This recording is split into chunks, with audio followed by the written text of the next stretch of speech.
नमस्कार मित्रों, मैं विकास वर्धन आज पुनः आप लोगों के लिए एक नई कहानी लेकर उपस्थित हुआ हूँ। एक बार की बात है, एक राजा को एक नए मंत्री की तलाश थी, क्योंकि उसका पुराना मंत्री बूढ़ा हो चुका था।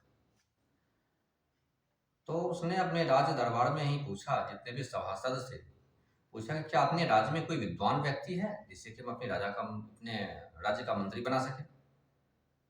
तो एक ने सलाह दिया कि एक सन्यासी है, वह मंत्री पद के लिए स्वीकार करेगा या नहीं करेगा यह तो मैं नहीं कह सकता, लेकिन है वो बहुत योग्य, बहुत ज्ञानी है। अगर वह राजी हो जाए किसी तरीके से आपके द्वारा या किसी भी तरीके से, तो वह राज्य के हित में होगा। राजा ने कहा ठीक है, प्रयत्न करने में कोई बुराई नहीं है, एक बार प्रयत्न करते हैं। बताओ कहाँ पे रहता है। बताया पीपल के पेड़ के नीचे नदी के किनारे वहीं पे रहता है, भिक्षा मांग कर लाता है, वहीं पे बैठा रहता है। बोला सन्यासी है तो वह राजकाज में आएगा। बोला यही बात तो कठिन है, आएगा कि नहीं आएगा। फिर भी राजा भारी मन से गया उस सन्यासी के पास, उस फकीर के पास कि क्या आप हमारे यहाँ मंत्री बनना स्वीकार करेंगे? क्या आप हमारे मंत्री पद का जो दायित्व है उस दायित्व का निर्वहन जनहित में करना चाहेंगे? हमारे पास हम आपको सारी राजकीय सुविधाएं देंगे, सब कुछ देंगे, यहाँ आपको पेड़ के नीचे रहना पड़ता है। तो वह जो योगी था उसने कहा ठीक है, चलो चलते हैं, कोई बात नहीं। राजा को बड़ा झटका लगा। उसे तो उम्मीद ही नहीं थी कि यह तो योगी है और मैंने कहा कि राष्ट्रीय सुख सुविधा का लाभ दूंगा, तो वह तुरंत तैयार हो गया। फिर भी वह कुछ नहीं बोला, बोला चलो कोई बात नहीं, एक योगी व्यक्ति तो मिल गया। तो तुरंत वह योगी उठा और घोड़े पर सवार हुआ और बोला ठीक है चलो चलते हैं। आया, राजकाज में एकदम आराम से रहता था, जितना सुख भोग करता था राजा उससे बढ़ चढ़कर सुख भोग करता था, आराम से पड़ा रहता था। गीत नृत्य संगीत सब कुछ आराम से बीतता जा रहा था। 6 महीने का समय बीता। जब राजकाज का समय होता था तो राजकाज करता था, भोग विलास के समय में भोग विलास भी खूब करता था, आराम से जैसे राजा था वैसा ही, कोई अंतर ही नहीं था। जब 6 महीने होने को था तब राजा के मन में एक प्रश्न परेशान कर रहा था पिछले 6 महीने से उसे, जो कि वो पूछ नहीं पा रहा था, क्योंकि वह उस सन्यासी की इज्जत करता था। लेकिन एक प्रश्न उसके मन में बार बार चुभ रहा था कि आखिर मुझ में और आप इस योगी में क्या अंतर है। जिस प्रकार से मैं रहता हूं उसी प्रकार से यह भी रहते हैं, तो मुझ में और इनमें अंतर ही क्या है।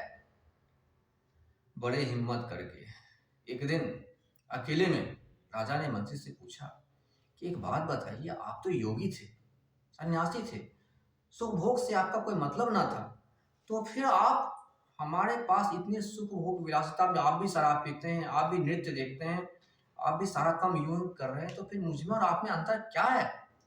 आप कैसे योगी और मैं कैसे भोगी? मुझ में और आप में क्या अंतर रह गया?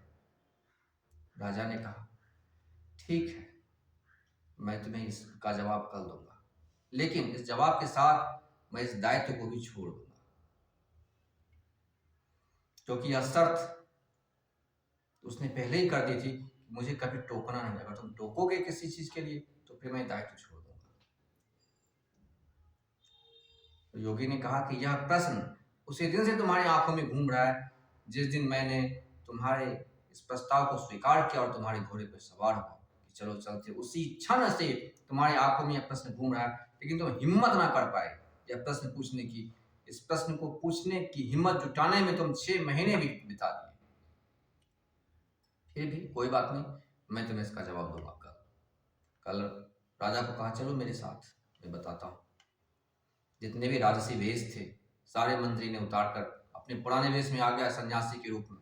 बोला चलिए महाराज, अब मैं आपका मंत्री नहीं हूं, मैं एक सन्यासी हूं, और चलिए मैं आपको इसका जवाब देता हूं। राजा को लेकर पैदल चलने लगा। जल्द ही सीमा आ गई, सीमा पार करने लगा, जंगल में प्रवेश करने लगा। राजा बोला कि रात अंधेरी है, मैं इस जंगल में आगे कहाँ जाना है? आपको जो बातचीत करनी है बातचीत यहाँ कर लीजिए, मुझे फिर वापस राजकाज भी देखना है, बच्चे हैं, पत्नी है, रानियां हैं, देश की राज्य की इतनी जनता है, सारी व्यवस्थाएं मुझे संभालनी है। तो सन्यासी ने कहा कि यह जंगल की सीमा रेखा देख रहे हैं महाराज, यह सीमा रेखा ही निर्धारित करती है मुझ में और आप में जो अंतर है उस अंतर को। मैं यहाँ से आगे बढ़ सकता हूँ और आप यहाँ से पीछे ही हटेंगे, आप इस रेखा से आगे नहीं बढ़ सकते। मैं राजमहल में भी रह सकता हूँ और मैं जंगल में भी रह सकता हूँ, एक समान माना स्थिति में। मैं जंगल में भी उतने सुख से रहता हूँ जितने सुख से मैं राजमहल में था। यही अंतर है मुझ में और आप में। आप जंगल में उतने सुख से नहीं रह सकते जितने सुख से आप राजमहल में थे, और मैं उतने ही सुख से राजमहल में भी रह सकता हूँ, उतने ही सुख से जंगल में भी रह सकता हूँ। इसलिए मैं योगी हूँ और आप राजा हैं। आशा करता हूँ मित्रों आपको कहानी पसंद आई होगी। कहानी पसंद आए तो वीडियो को लाइक करें, चैनल को सब्सक्राइब करें और अपने मित्रों के साथ शेयर करें। बहुत बहुत धन्यवाद।